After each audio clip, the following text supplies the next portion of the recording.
হাসন রাজা ছিলেন আধ্যাত্মিক সাধক ও মরমী কবি। হাসন রাজার কর্মকীর্তিকে এ সমাজে তুলে ধরতে গবেষণা প্রয়োজন। রোববার পূর্ব লন্ডনের একটি কমিউনিটি সেন্টারে বিশ্ব সাহিত্য কেন্দ্রের নিয়মিত আসর মৌলিকে একথা বলেন আলোচকবৃন্দ।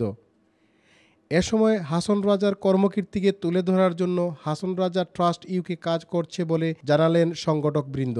1965 সাল স্বাধীনতার আগ থেকেই একটা প্রচার এবং প্রসার চলছিল যে হাসন রাজার যে দর্শন, ওনার জীবনকে আরও প্রসারিতভাবে দেখার জন্যে বৃহত্তর পরিমণ্ডলে হাসন রাজাকে নিয়ে যাওয়ার দরকার আছে।